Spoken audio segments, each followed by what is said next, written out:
now listening to the Sportz Nutz.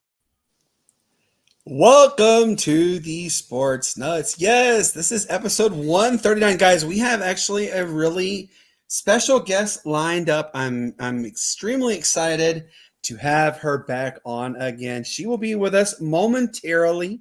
Cannot wait. Before I go any further, though, this man's sitting right here. Shane, what's going on, brother? How you doing, man? Oh man, doing good. I had a couple of unfortunate events at work go on today, so got off a little early, came home, and intended to do some stuff, and ended up the TV watching me. So not as productive as yesterday, other than catching up on some Z's. But man, it's been a good day. It's starting to get cooler up here, and man, it's great. Mid 70s, mid 50s in the evenings. So, hey, yeah, you can't go wrong with that. I mean, like, come on, folks, we're getting spoiled left and right up here. Well, in the upstate and the Western North Carolina mountains. We're gonna have one of the ever favorited, hated, whatever you want to call it, falls happen this coming week. Yeah, we're gonna get temperatures, and the lows will be in the mid 50s, and the highs will be in the low 70s. Yeah, it's absolutely gonna play a joke on us. It's not fair, but yeah, we're ready for. I don't know. It might sink in up here because we're already there. I mean, we've been ready for this fall. For those who don't know, man, like it was only 3 weeks ago we were battling like 105, 110 heat indexes, and it was absolutely disgusting. Like 90 up here, heat index. Yeah, but it gets so worse there, right? Yeah. But that's one thing me and my dad were actually talking about it this morning, and a lot of fog in August normally brings a snowy winter. I've heard that too. Absolutely. I've absolutely heard that. Well, and this just in, the Farmer's Almanac, y'all, did say this is going to be a snowier winter than years past. And it's more comparable to the 2021 winter time frame, like style of weather that we had when we here in the upstate had 9 inches of snowfall. So could we maybe get that snow again? Who knows? All right, so guys, we have Maddie Hudak. She is the SI.com beat writer for Tulane University. She is returning. She should be on in a minute. I have my phone ready just to make sure she has any issues. But she, for those who don't know, she came back on episode 28 of the Sportz Nutz. It's been over 110 episodes. Well, yeah. 111 actually, to be exact, as last time she came on our show, and I absolutely enjoyed having her on. This will be the first time Shane is getting the opportunity to meet her, but guys, if you can, go check out the media guide for Tulane University. We're going to cover every angle there is about this. We are beyond excited to have her on. Hold on, we are live now. All right, so I just messaged her. She should be on in a minute. But with that being said, though, while we wait for our guest, we have a little more stuff that we're going to talk about. She's waiting. She just clicked the link, she said. All right, so with that being said, guys, want to let everybody know, Friday, we do have an episode. Yes, we're going to cover some college football, NHL, MLB, and more. Then Tuesday, August 26th, Mr. Invincible himself, Vince Papali, will be joining the show to talk about, it's football. Come on, guys. It's football out of all things. And then of course, also Wednesday, the 27th, we start money lines with the Sportz Nutz. Yes, we are excited to get that going. And then, guys, this is still, like I said, this is a tentative agreement. I will know more in the coming days. September the 3rd, which is a Wednesday, Sean Alexander, the former running back of the Seattle Seahawks, is slated to join us. We're eagerly excited about that one. And then September the 5th, we have the Morehead City Marlins, the Collegiate Summer Baseball League, is going to join us actually and talk some baseball because, a lot of baseball is starting to wind down. I believe the Drive are actually coming to their final home series of the season. So it's coming to an end. So, but yeah, we have a loaded episode. Got to let everybody know also today, as you know, Shane and I are getting ready to start the other side of Saturdays as well. Is we are in contact with a lot of colleges. And one college in particular, this is actually making me more excited to say this too, Shane. But Wisconsin Whitewater got back to us today, and they have agreed to come on the show. And I believe they're going to probably be one of the first ones we get to come on. They actually said they have been waiting to come on from us. So, what do you think about that, Shane? Oh man, it's great to hear that. Especially reaching out on something that we're trying to do, and we this was one of the top schools we wanted to try to get when we're highlighting this, and for them to hear about us alone is just astonishing in my mind. I think we're just I still think we're just a couple friends just sitting here talking and having a good time. So. Man, it's great to hear, and hopefully we'll hear a lot more back from some schools and stuff like that here shortly to be able to get a real good lineup for everybody and get all that situated. Oh, absolutely! Hey, ladies and gentlemen, who is this face sitting right here? Matthew Thomas, what is going on, man? Hey, what's up, fellas, man? I hope you guys are doing well. It's storming a little bit over here, but other than that, hopefully we can have an uninterrupted show. Same old thing, different story with the storms in the South. We were just talking about it, Matt. I don't know if you're going to get the opportunity, but we here, Matt and Shane Shane and I are going to get spoiled next week. There is a cold front coming in. We're going to get a false fall, one of those ever hated, beloved, whatever you want to call it. It's going to happen. What about, we're about to see temperatures in the lows for the low 50s, highs in the low 70s. Like, come on. Yeah, man. Same here. But well, for us next week, man, it's going to be low 80s, high 70s. And, a lot of rain. I see we got some rainy days coming up. We'll see what happens. Absolutely. All right, guys. So I'm ready to bring our guest on. I'm so thrilled. By the way, Matt, I just told Shane this. Do you realize it's been 111 episodes since she has been with us? 111 episodes. That's a lot of episodes, man. I know, man. Like, where has time gone by? But I'm excited to bring her on. Ladies and gentlemen, boys and girls, get a round of applause. Maddie, how are you doing? I'm doing well. It was. Were you guys talking about temperatures in the 50s at the beginning of this podcast? Yes. That was down here in Louisiana. Yeah. So, we have this ever hated, beloved, whatever you want to call it. It's called false fall. We get about like 50 of them a year where it says fall's like, I got you. And then it's going to be like 1,000 degrees next week. But I'm excited because we're supposed to get lows in the low 50s, the highs in the low 70s.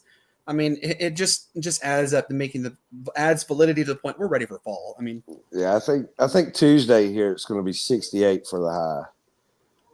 So, Maddie, what you're saying is you're going to be up here to get the cool temperatures, right? Yeah, I would take a week of that any day, no matter how hot it gets out here. So, Maddie, it's been a long time. I just told our guys it's been 111 episodes since we seen you last. How are you doing? I'm doing well. I'm excited to kind of get into year 5 of this whole thing down at Tulane. So, oh my gosh, I'm so excited. A lot has really happened this offseason. We did see there was that almost a merger between the AAC and Sunbelt, then it wasn't going to happen. Now, in your eyes, though, do you think we're going to see any more possible conference realignment, even with the AAC in the coming years? Oh, I mean, you just look at the fact that Memphis tried to buy their way out of the AAC just a few, last month. They got rejected, but it's very clear that everyone knows that there's going to eventually be some movement in another conference that's going to open up spots. And as the gap between the Power 4 and G5, G6 resources just kind of gets wider and wider, I think you're always kind of looking for a potential ship out. It's so weird. Like, we're saying conference realignment. My team is the University of Hawaii. We're playing an ACC team, but it's not really an ACC team this weekend. They're based in California, and they're traveling all the way to the state of Hawaii, it's the first time Hawaii's ever going to face an ACC opponent. But conference realignment has got to be the strangest thing that's going on. And with everything. I can't wrap my brain around. I mean, you have teams who are in the Pacific Northwest who are traveling all the way down to the bottom part of Miami that face each other in a conference alignment. I just can't wrap my brain around that. It's just so weird to say that stuff. Shane, go ahead, man. Oh yeah, well, it's great to have you back on with us, especially to talk about the Green Wave. I've been extremely high on them this offseason, and we even a couple episodes ago talked about Tulane and their logo and uniform combinations. I know this year they've kind of tweaked things a little bit with the new word mark and everything else like that.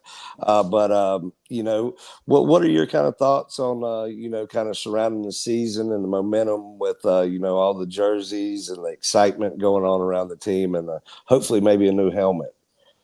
Yeah, it's always exciting, I think, just to kind of see a fresh look. And, it wasn't like there was too much kind of done to the uniforms, because I think they do have such great ones that it's kind of, if it ain't broke, don't fix it. But to your point, I think we might see some more creative uniforms. And last year was the first time we'd seen, I believe it's called the Wumbo helmet, which they wore on Charlotte on Halloween. It was the one where the Green Wave covered the entire helmet itself. We hadn't seen that in a long time. And I just think, branding has really been a big reason that Tulane, they won the Cotton Bowl, but there were a lot of people saying, oh, that's a really cool logo, I'm now going to follow Tulane. And sometimes they're joking, but sometimes people legitimately see that. And I think that the Angry Wave is honestly the best thing that Tulane has going for them. So while you might have some, upgrades here and there, I think they really have a great core there.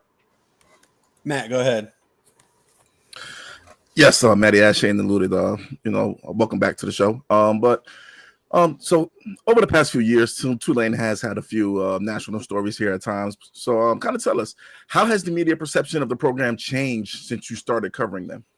Well, my first season as a sideline reporter, they won 2 games. And I remember kind of talking with people in Saints press boxes about what's going on with Tulane, because, they weren't a good team throughout the 21st century. But when Willie Fritz came down, they started to win games, go to bowl games. They were winning at least 6 games a year. And so that was such a backslide. But really, to see what they've done every year since then, they really took that Cotton Bowl momentum and just ran with it. I mean, when I went to Tulane, no one paid attention to the football program really at all. People, they really only had the education component to sell guys to come over here. But now, it's not just conference championships, going to those kind of things. There's a potential lane, and a really realistic one, to the college football playoffs. Probably, we talked about conference realignment. For some schools, Tulane, one of them, their best path to the college football playoffs is definitely staying in the conference that they're in, at least for right now. And, I think with Coach Summerall at the helm, they really are kind of looked at as one of those favorites. And that's an insane thing to say after, my first season of the 2-10 year.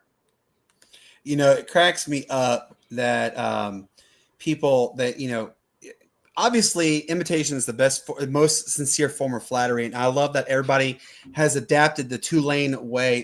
Tulane really absolutely, y'all hit the jackpot this offseason with signing former BYU quarterback Jake Razliff. I know I'm saying his last name wrong, but I mean, he's joining you guys. In fact, you guys, I think your numbers to be the AAC champion actually went up significantly having him there, and Shane has just alluded to you. We've said this, God, I think, Maddie, I've run out of fingers and toes. I think you guys honestly have the best odds for the AAC, even more than Army, to go to the college football playoff. Like, what does that say to you, though? Like that teams now are starting to get on the bandwagon of Tulane. Yeah, I mean, a lot of it has to do too, though, there's a success and everything. But the thing with Retzloff is that's a relationship. And that's one that John Summerall built when he was the coach of the Troy Trojans, because he tried to recruit over Retzloff extremely hard. He didn't have any other FBS offers. Then BYU kind of came out of nowhere. But, we had talked to Summerall about a week before Retzloff joined the team. And, there was vetting to do and everything like that. But he, just having that kind of comfortability, I think also made such a difference when I can't think of any situation in college football where a potential starting quarterback for a team has showed up to the school a week before fall camp starts and has looked as poised and in command as Retzloff has. And that's not to discount the other guys, because I think, Brendan Sullivan was another guy they brought in. He was kind of leading that race until he got injured last week, unfortunately. And I think Retzloff kind of has taken the reins, at least in this week's time. But to have multitudes of quarterbacks, and it's quarterbacks, because Caden Samanza as well. Between those three guys, you have three quarterbacks who played an entire year starting college football. And you can't say that about the room that Tulane had last year. But for guys who want to come and compete in a room that's a little bit crowded, I think just shows that Tulane is a really good destination. It's one that's shown that they're going to treat the quarterback competition really well. And as that becomes more prevalent in college football, I think the ones that do it right are going to have an edge. And you have a good quarterback, then you start to say the things like going to the conference championship and stuff like that. And so I think that's a lot of what has to do with it for Tulane. Absolutely. Come on. If you guys aren't there right now, let's go ahead and jump on that, on with the green wave. I mean, roll wave, roll indeed. Shane, go ahead. Oh yeah, well, as you just mentioned, Tulane has made a great use of the portal this year for sure. But I want to talk a little bit about the defensive side of the ball. You guys kind of plucked one of the great defensive ends from App State last year in Santana Hopper, and Summerall has been real high on him, saying that he's going to be a real dude. With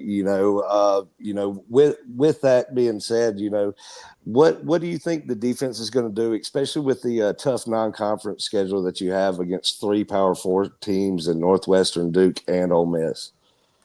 Yeah, I mean, the non-conference schedule for Tulane this year is not for the weak-hearted at all, but I think at least the defense has a little bit more of an edge in returning guys, especially up the middle of the field, because you have, Sam Howard starting linebacker. You lost his counterpart in Tyler Grubbs, but you have Chris Rogers and Dixon Agu, who are two guys that played a lot of snaps alongside Sam Howard last year. They're back at Mekhi Williams, who's been playing his way into the lineup as well. He's been with the program for a while. You have your starting safeties in Jack Chinshu and Bailey Despaney. So that makes me feel a little bit better about that side of the ball. And as you alluded to, Santana Hopper, I have yet to hear so many players on the team talk about a guy, really in spring and fall camp, where that's a position to me where it's the hardest to evaluate in a camp setting is, the offensive and the defensive line. But you've seen him, you felt that entire line. I think they picked up, 6 to 7 guys in the transfer portal just on the defensive line alone. And when you're talking about those Power 4 matchups, you can have the best defense in the world, but it starts up front. And if you don't have a pass rush and a run defense in that front 7, then it doesn't matter how good your coverage is. And I think that's really where Tulane went and shored up reinforcements in the portal. And that's going to, I think, be what is going to help them in those first couple of matchups. Maddie, September 20th is a date. I actually have it circled. Y'all are taking on ranked Ole Miss at Ole Miss. It's going to be a perennial powerhouse game regardless. At that time, we could actually see not only Ole Miss ranked, but y'all could be ranked pretty high up on there. What is the mental type preparations that you think they're kind of starting to go through with obviously the entire schedule, but knowing that you do have a significant challenge coming first with Duke and then another one coming with Ole Miss? Like, what is the mental preparations they have to go through?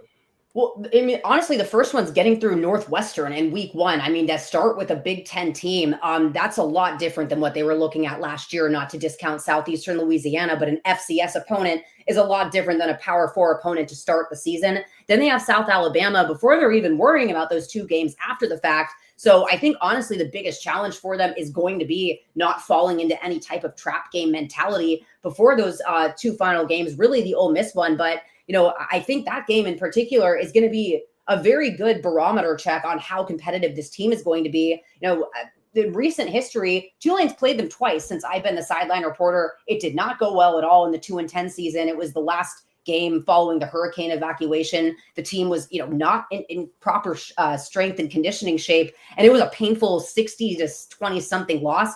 Then they were really kind of in it with them in the 2023 season at Yeoman Stadium, missing Michael Pratt. So it's always going to be a what-if game. But the amount of Ole Miss fans that said that Tulane's defensive line was the worst one, or, the most ominous, foreboding one they faced that year, and it gave them this newfound respect for them. That's why I think back to that front 4 really just being such an important factor, because I think, if Tulane's able to beat an SEC-ranked team, then, yeah, they're really going to be at that point in the lane for the college football playoffs without question. I love that. Matt, go ahead. Yes, Maddie. Kind of give us some insight on what the pulse of the Tulane fan base is right now. Are the expectations high? Just kind of even kill? Just kind of give us a little bit of insight on what the consensus are, what the quote unquote murmurs are like.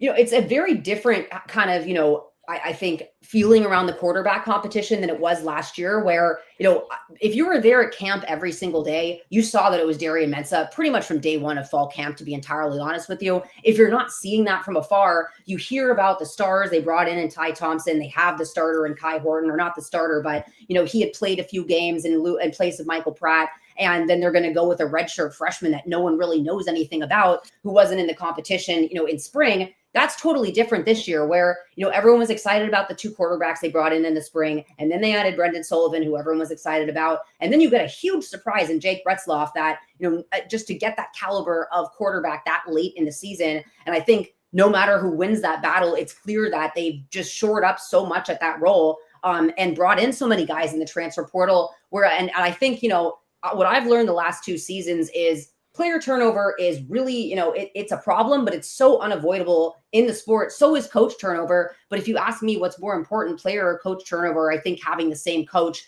in place for 2 seasons in a row is a lot more valuable than anything else. And so I think that's going to be, what Tulane fans have to get excited about is they know what they have and the potential they have in this team. And I think they're really expecting it to kind of put the gas pedal down this season. Amen. Shane, go ahead. Oh, yeah. Well, we've mentioned Coach John Summerall a couple times this episode, but he's made a little bit of news here in the past couple of days, going on 106.7 The Ticket, and saying that, he might want to bring back the battle for the rag. The used to be an annual kind of matchup between LSU and Tulane. What are your thoughts on that, especially, since, it was kind of a true rivalry, starting in the late 1800s, going from 1911 to 1996 almost every year. So can you kind of give us your thoughts on that, and kind of the scheduling in the future with a lot of Power 4 schools that are decent upcoming in the future? Yeah, I mean, the question to me really is, why wouldn't you? And I think for, what Coach Summerall is saying there, it goes past just LSU. It's, his dream schedule in non-conference world is, having teams that are in Louisiana playing an FCS, a group of 5 team, a Power 4, Power 5 team, but teams that are in Louisiana. And when we talked with him last year, the team had 3 goals, I believe. Win the state of Louisiana was the first one, win the conference championship, win the college football playoffs. Obviously, they only won one of those because they played Eastern Louisiana and Louisiana Ragin' Cajuns last year. But having that kind of sense and connection to Louisiana, I think, is an important part of what Summerall is trying to say. But yeah, I think if this was a few years ago, everyone would laugh at the prospect of LSU and Tulane kind of playing each other. But again, and Tulane will have a perfect opportunity this year against 3 Power 4 schools to show, LSU fans that might think that it's a waste of time, at least, that Tulane might actually be a kind of credible opponent. And I think it would do a lot for the city of New Orleans as well, because as Summerall said, it doesn't have to be at Yeoman Stadium if they're able to put that in the Superdome, and that's an easier sell to LSU. But I just think it would bring such, this kind of idea, because I remember when Tulane won the Cotton Bowl, the number one question on social media was, where the heck is Tulane? And I think having those types of games and that type of rivalry would really solidify, yes, LSU is in Baton Rouge, but Tulane is the school in New Orleans. You absolutely are right on that one. And, I actually have 2 questions to finish up with you. First one is, the last time you came on, there was a women's football clinic that came on, and I was so excited when you and I talked about it. Can you give a little quick update about that, if they're hosting another one? And then also kind of give us an idea of the vibe this year around New Orleans. I mean, I know, Tulane is basically New Orleans. That's their school. I mean, obviously you can go to Baton Rouge, you can go to Ruston, you can go to anywhere. But what has the vibe been around New Orleans with Tulane this year? And then kind of let us know what's been the latest with the women's football clinic. Yeah, so I'm actually wearing the shirt from this year's women's clinic. We did host the second one back in July, and we had, I think, about double what we had our first year. Yes. We had 200 women sign up. I mean, we were overwhelmed in the happy hour portion because the line for tacos was so long. Like, I need to get started, but people still need to get their food. It's so fun, and I think it's just such a great reminder of, women like football too, and they want that kind of opportunity to get that behind the scenes look. And it's such a good opportunity, especially with all the player turnover, to have some of the players there and just get to see a sense of what goes on in the locker rooms, what the coaches are kind of like, and just really have fun as a group of women. And so it's like my favorite event to do. I was looking forward to it, and it was just so awesome to see, really to have double the involvement and investment that we did last year. And so to kind of carry on to that about the vibe of New Orleans, I think that honestly, when the Saints too have a little bit more excitement going on, people are more excited about football in this city. And I think with the two concurrent football quarterback competitions going on, there's a lot of kind of excitement and not going on in the city. But I think Tulane, for their own right, has really just solidified themselves as a destination to go to. They've announced just so many of these updates of, new food, new experiences at the stadium to make it kind of this destination in New Orleans, because that's really what they've tried to brand themselves as is New Orleans college football team. And I think they're really starting to make headway with that. But I just think when the city is more invested in football in general, it really helps everyone out. And I'm excited about that because I think that's going to be the case this season. I'm so excited. Obviously I told you last time, but I'm going to remind you, here in Easley, South Carolina, we have a team, and their football team is the Green Wave too. And so we are all standing behind the roll, like I said, roll wave, roll. Maddie, what is on tap for you? I know you've done a few appearances on TV and whatnot. What is the latest update with Maddie? Because, like I always tell you, I'm absolutely beyond proud of you and everything you bring, girl. I mean, you rock it, like, for real. And I'm going to try my hardest to make it to one Tulane game this year. When I do, you best believe, girl, I'm buying you the first round. Sound good? Hey, man, I appreciate that. And that sounds great. So I do have a new opportunity coming up. I can't talk about it, but I am really excited. And you'll be one of the first to know when I am allowed to make that public. Awesome, Maddie. I am so proud of you. Keep it up, girl. Rock it like you always do. And I'm looking forward to talking to you again soon. Will you do me a favor? The first game when you guys play, I believe you're playing Northwestern. Can you be extra loud, please? Will you please be extra loud for us so that people know we are 2,000% behind you guys? Sound good? Sounds great. And I'd love to come back on during the season and give an update on things as well. Awesome, Matt. You take care of yourself. We appreciate you as always. Matt, say your final goodbyes to her, and Shane, you say your final goodbyes as well, please. Oh yeah, well, man, we do appreciate it. You coming on again with us. Really look forward to an update. I'll be tuning in because of course we play Sunday, so I'll be. I've got the YouTube TV 4 games going on one, and then I've got another one outside where we have another 4 games going on while the smokers cooking some wings and ribs and stuff like that. So. Matt, say your final goodbyes. Absolutely. All I need to say is football is back. Football is back, so enjoy it. And we can't wait to hear from you again. Great. Thank you so much, guys. Have a great night. Maddie, take care and have a good night. You too. Thank you. Roll wave. That's right. Roll wave. Oh my God, man. That was so good to have her on. By the way, Matt, like, how cool is that to sit there and have, such a good friend in Maddie Hudak come back on and tell us about Tulane. Like, how good is that, man? Oh man, trip down memory lane. Nah, man. It's always good, man. It's been 111 episodes, by the way. Come on. Hey, man, it's always good to have reoccurring guests on the show, man. Just to see the differences in insight. The vibe was kind of different last time because at the state where the program was at this time last year. So, man, it's always good. Always good to see. Yeah, and I'm so pleased that Shane finally got to meet her. And oh man, like, Shane, what did you think, man? That's pretty cool. Like, that she's got some really good adventures coming on. You know what I mean? Oh yeah. Well, she's a football fan, and I've grown up a football fan all my life, and you can tell that. But I think that the excitement you can really tell this year with the program, as Matt mentioned, coming forward and stuff like that, it's really kind of doing well for them. Absolutely. And I love that she alluded to how Memphis tried to buy their way out of AAC. I love it. That just goes to show Maddie knows her stuff. If you guys want to get a chance to follow her on social media, she absolutely would appreciate it. We stand behind her 1,000%. She is a fan favorite. She's a great friend of ours. Maddie Hudak _94 on Twitter. Follow her. Just go look her up on Twitter.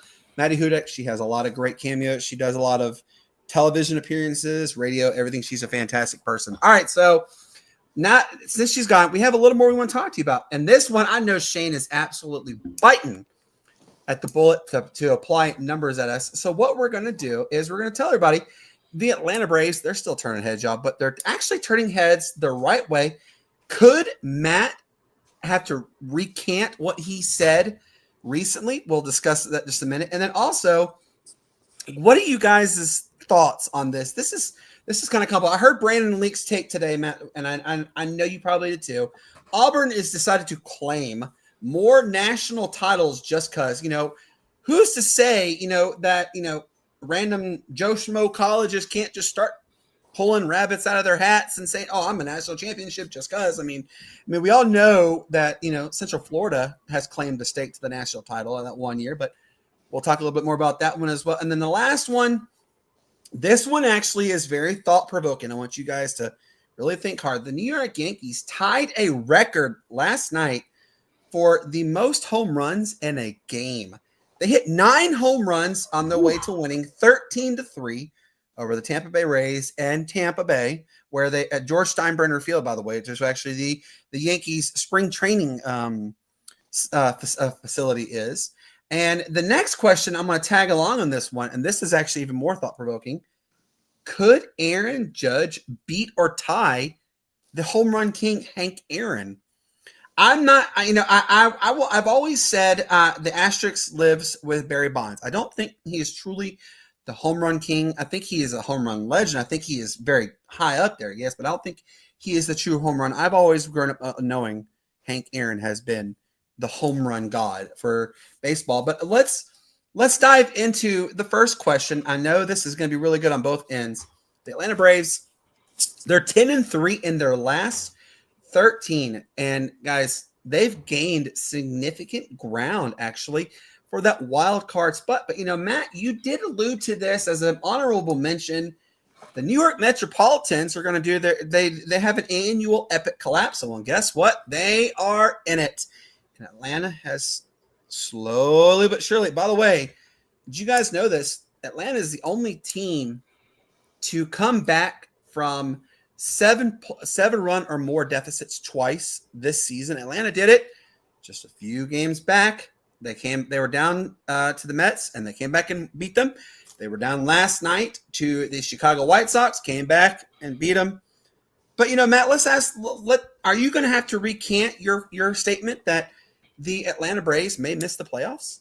Hey, look, man. I like to do what we call a reverse jinx. Man, you say what you need to say to wake up with the organization. All I'm going to say, because I don't want to cause any further jinx. All I'm going to say is Friday, August 22nd at 7:15 p.m. Saturday, August 23rd at 7:15 p.m. And Sunday, August 24th at 1:35 p.m. will be probably 3 of the biggest games of the season for this particular team. Now, I never thought I would say this. Judging by how the Braves started the season. But those 3 dates are going to be meaningful baseball dates for the Braves because they take on the Mets those 3 days. So, and that's coming up. So they have 3-game series against the Mets. Then they go back down against the Marlins. So, look, man. I mean, after they got swept by the Brewers, man, I guess they finally woke up. The Braves decided to wake up, but also playing Miami and then the Mets and then Cleveland does help too as well. But wait, hang on. The Guardians, they're not a team to bet your eyes at. They're not. But we didn't expect to sweep them, so we did. Didn't. That absolutely didn't. We did. I think we're in the midst of a Chicago series now. I think it's like tied up as far as series goes. So I think we're playing again tonight. Yeah, man. I hope I eat my words. I hope I eat my words. That was the plan. Knock on wood. That was the plan. So we'll see what happens, man. We'll see if they can turn it around and grab that wild card spot. But they need to play like they're playing for something. Absolutely. And now this, I'm excited to hear Shane, because Shane's got a lot of, he had a lot of time today, so he thought about a lot of answers. Shane, go ahead, man. Oh yeah. Well, you guys better strap in because get our big poor pants on. Yeah, because I've got a lot of numbers to go through on these next few topics that we've got here tonight, man. But the Braves are getting hot right now at the plate. And that's kind of been one of the biggest things that's been missing all season for them. They haven't been able to string together hot streaks at the plate multiple games in a row, much less multiple hitters in a row sometimes.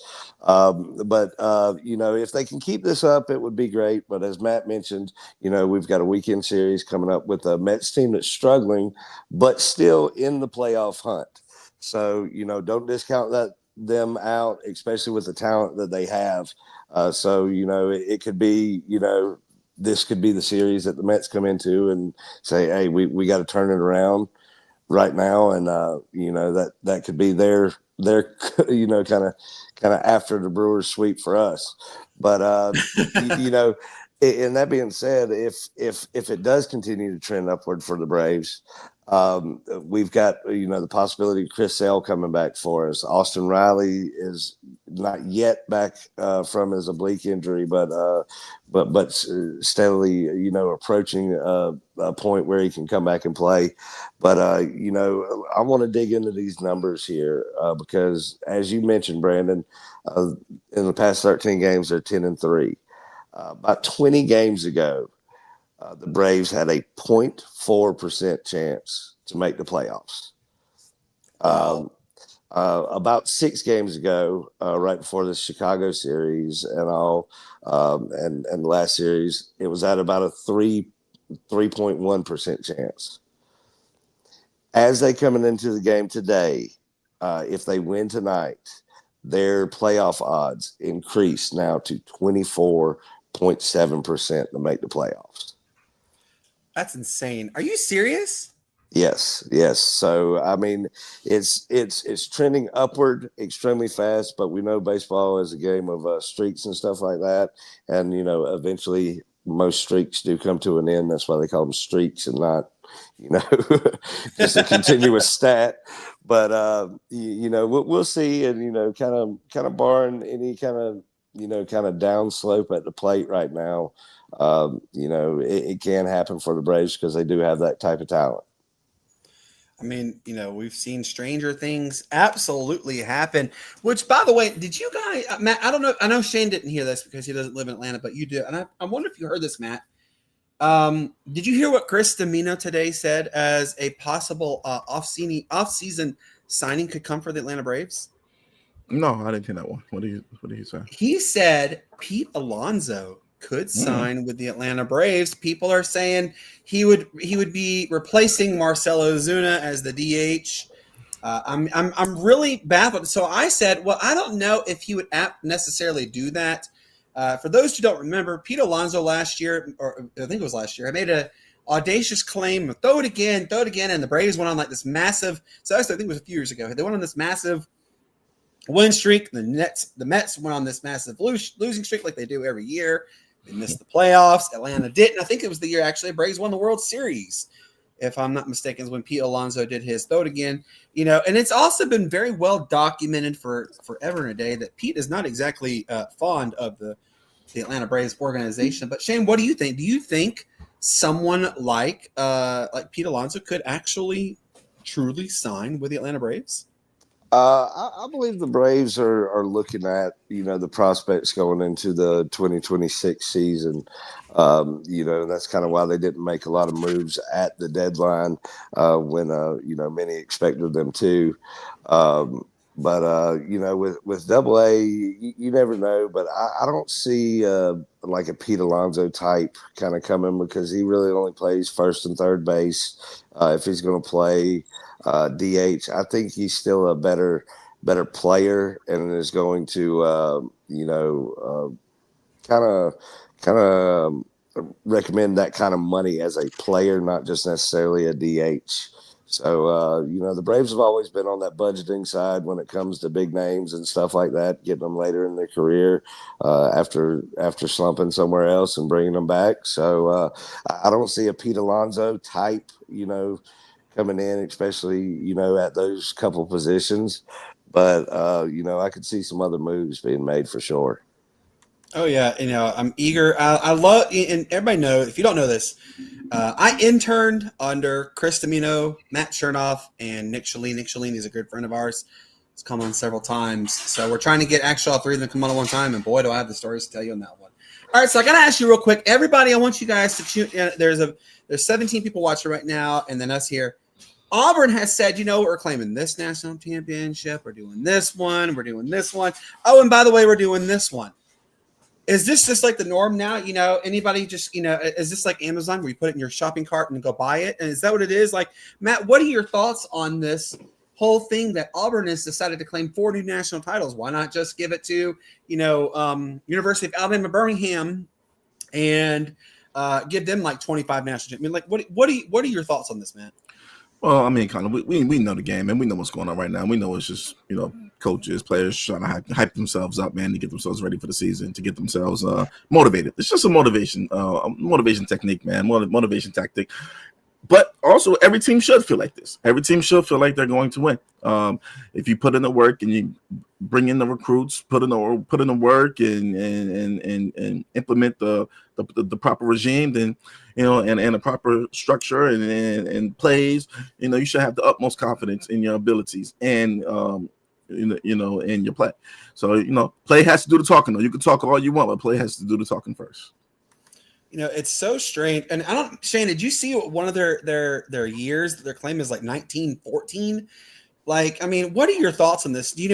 If Auburn can do it, why can't schools like Central Florida? Why can't schools who have never won have come so close? Why can't they just go ahead and claim it, Oh, yeah. Well, we've had that argument here in the past, with the Central Florida and Boise State could claim one, with their Fiesta Bowl win kind of deal. Yep. There's kind of a, just a kind of what they're basing it on and, kind of what they're doing. It's kind of giving participation trophies to the past. I love it. I love that. It's the best way to put it because, they came out and said, hey, we want to, recognize these teams for the great teams that they were. And yes, they were great teams. I mean, you look at a stretch from like 1910 to 1917 or something like that within like 3 seasons. They had outscored opponents. Like one year was 196-0. One was like 217-16. So you had some big, scoring advantages and great teams, but they never were the AP poll, which is kind of recognized as most everybody recognizes as the national championship when they had it back then before we had a true championship game kind of playoff system deal.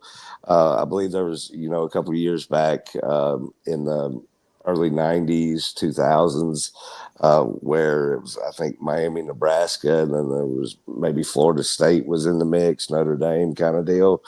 But man, if you start doing this, you're talking about we now have thousands of championship winners across the nation now. If all schools start doing this, now, and we've only played 150 something years of college football, really.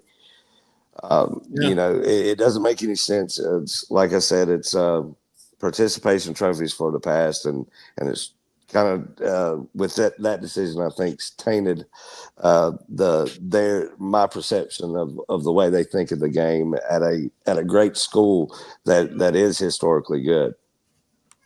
I kind of got into a little debate today, actually, Matt and Shane, on Twitter with some people. They said, what schools are doing this, and what schools do you think should get a national title? And I said, well, the one year that sticks out the most to me is 2007 was the University of Hawaii. You remember they went to they went 12-0, and then they went to the Sugar Bowl, and they did get walloped by Georgia. Georgia was just angry at everybody because they didn't make the national championship. But I know countless media people who said the same thing. They wish they had voted Hawaii to go to the Rose Bowl and take on Illinois versus the Sugar Bowl, because Georgia was already going to wax the floor with whoever came to the Sugar Bowl. But it was kind of like our national championship game. But I got a funny tweet. Someone said Hawaii never went 12-0, and I'm like, boy, where are you living, or under a rock? And I said, let's just reiterate what you said, because, and I want to shout out. I'm not going to give that person name, but I'm shouting because I know you watch. But I'm going to give you a shout out there too. Also, is the fact that Hawaii did go 12-0 in the regular season. It's the first one ever done for them. And yeah, they did lose in the Sugar Bowl, but that was also during the BCS era. And Hawaii, why not give them an opportunity to claim stake for a portion of that year? Because they did win the WAC outright. They absolutely did. They waxed the floor with Boise State, which is not heard of very often. And Hawaii did go 12-0. They were the only team that went undefeated that year, that regular season. So shout out to the University of Hawaii. Hopefully we have another 2007 type season. All right, so let's switch it up to the next topic. This one I'm actually really excited to talk about as well. The New York Yankees, guys, they they tied a record last night. They hit 9 home runs in a game. I mean, it's something you don't see often. I think it's only the third time ever done in Major League Baseball history, and Yankees own both 2 out of those 3. I can't remember who the third one is. But they won 13-3 over the Tampa Bay Rays. The question now also I want to bring into this, and I'm going to go to Shane on this, obviously, because I'm excited about. But so let's just, for bleeps and giggles, let's say Aaron Judge hits 60 home runs this year, right? Or I don't know if he will, but do you think, Shane, Aaron Judge, could he beat Hank Aaron's record, or could he tie it? What do you think? Okay, so first off, I'm going to go ahead and point out that the home run king is Barry Bonds. Just to point that out to everybody out there, just in case they mistook what Brandon was saying, because that is the greatest hitter of all time, in my opinion, and many other professional opinions. Brandon doesn't like that. Brandon doesn't like that. So we'll just. There's a reason why, though. Okay, I don't agree with him. The steroid era. Well, then you got to kick. Then you got to kick a lot of people off that you probably like. Hey, Brandon. But the glove don't fit. You must have quit. He's never been proven. It's never been proven. Really, we're bringing the OJ reference in this. Okay, I got to, but let's get back on topic about Aaron Judge and could he actually hit the 715 mark for the second most home runs in Major League history? Right now he's 33 years old right now, and been in the league 9 seasons now, since 2016, I do believe. He's got 355 career home runs right now. I don't think that he's going to make that mark. He's got 40 home runs this year. They've got 20 games left or something like that, 25. Say he hits 10 more home runs just for numbers purposes. That puts him, with a total of 50 for the year, puts him 350 behind Hank Aaron to hit the 715 mark.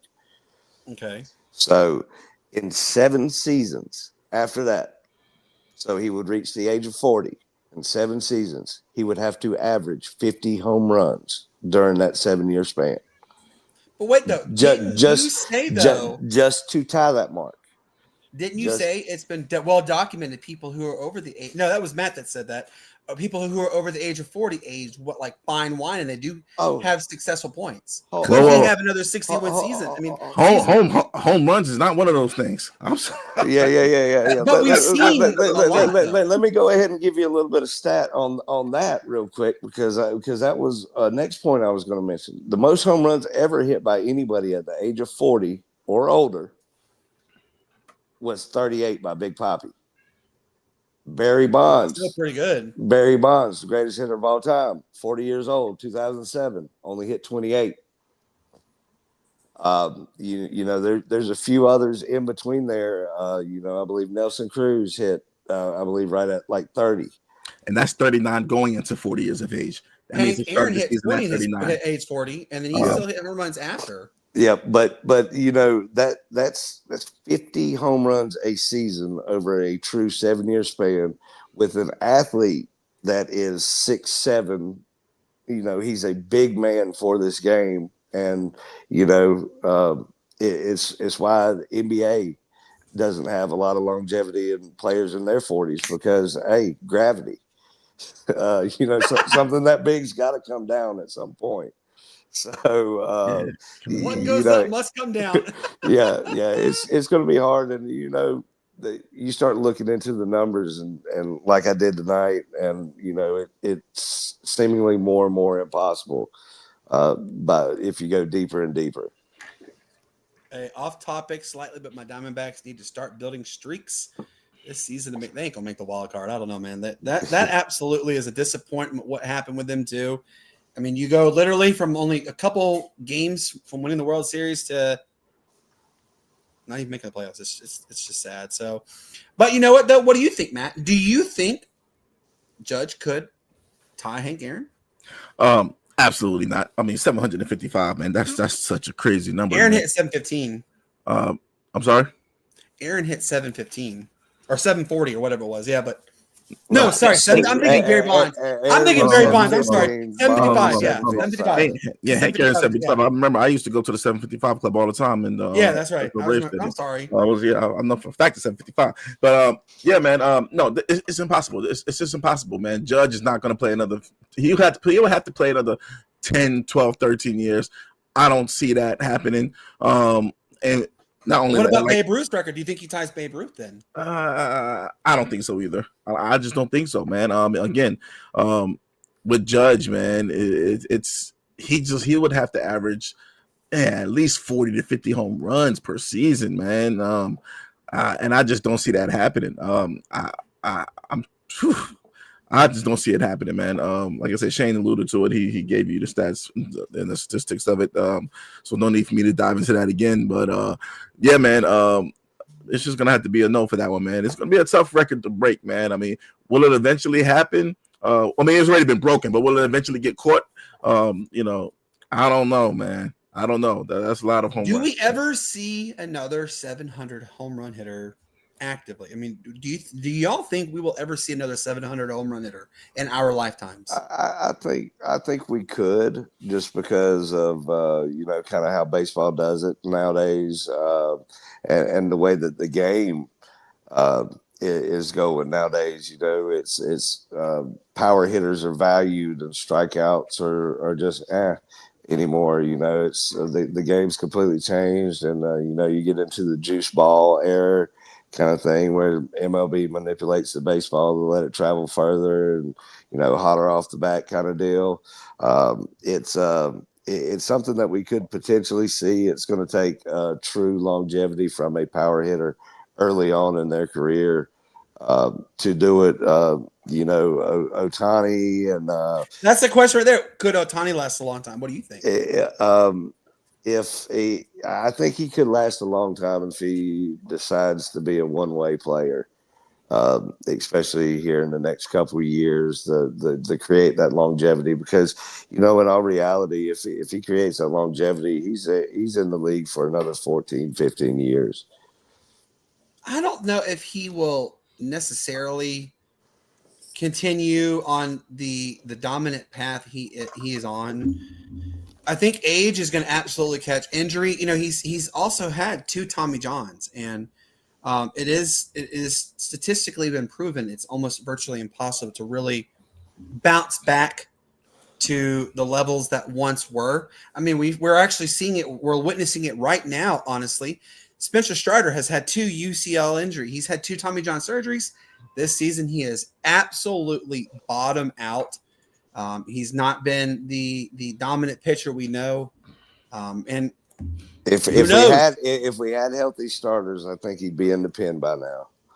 Yeah, that you're absolutely right. There's a name we haven't. By the way, there's a name we have not heard with the Braves is Ronaldo Lopez. Do you think even he gets the opportunity to come back, or is he just done? I mean, we're not talking about Hurston Waldrop coming up and finishing out the season with the Braves and could be the next answer for next year's rotation. I mean, there's just so many what ifs living in the world right now for the Atlanta Braves and the baseball. But let us know what you guys think in the stream. We would we welcome every comment there is.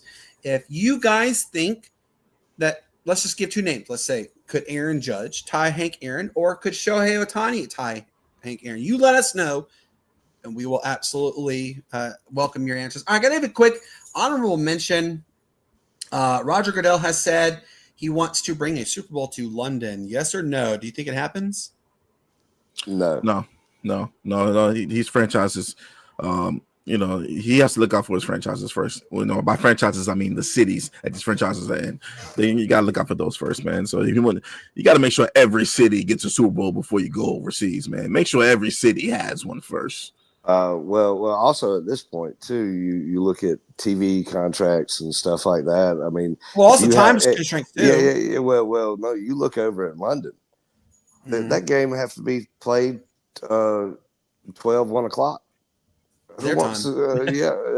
No, our time. That would be our time. It'd be later over there. Yeah, it'd be almost 9 o'clock at night there. Yeah. So I mean, that's what you're looking at. So you would have to put that in the implication too. And I don't think that the American public, because I mean, we look at Monday after Super Bowl as a holiday almost anymore because of Super Bowl Sunday, because of the the length of the game and when it is, and the parties that you go to. And I agree with Matt. It's got to be in every city before you put it overseas.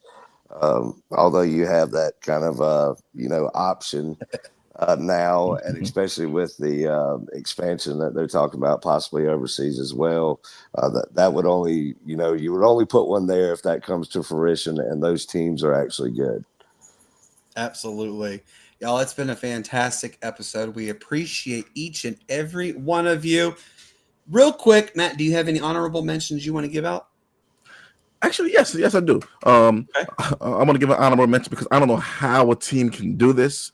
But I want to give an honorable mention to the Houston Astros for going 28. Oh my God, 28 straight. That's insane. That's crazy. Without a run. So everybody can't do that. So honorable mention to you guys.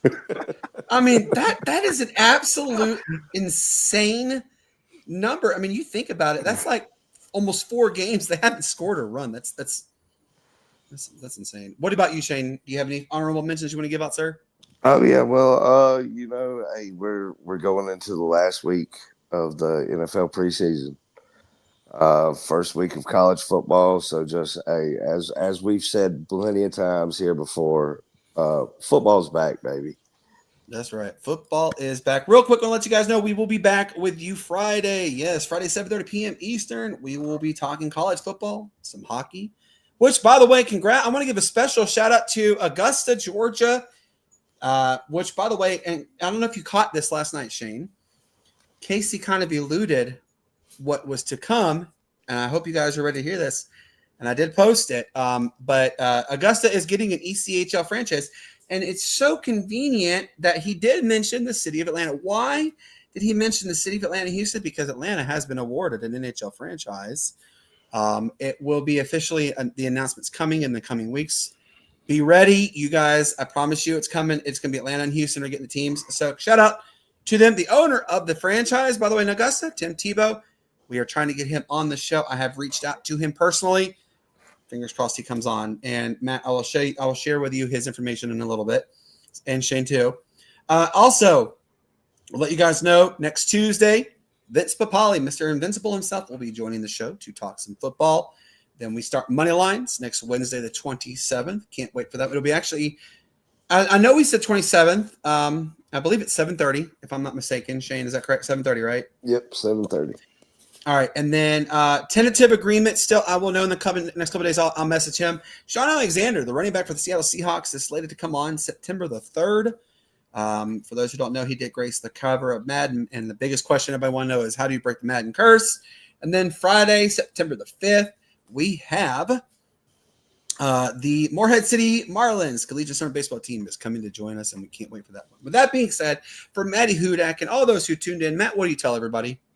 Hey guys, we got we're in the middle of the week right now. Usually I usually say this during the weekends, but we got the middle of the week right now. Just make sure you keep your head on straight, follow the rules, no drinking and driving, none of all that jazz. Just play by the rules, be safe, guys, and don't get flagged. Shane, what do you tell everybody? Oh yeah, well, as always, it was a pleasure, and hope everybody stays safe as well. May the good Lord bless you. Peace, love, and bacon grease. Peace, love, and bacon grease indeed. As I always tell you guys, peace up, A-Town down, why it's the greatest sports city there ever was. Have a good evening. Have a good rest of your week. We'll see you Friday. Good night.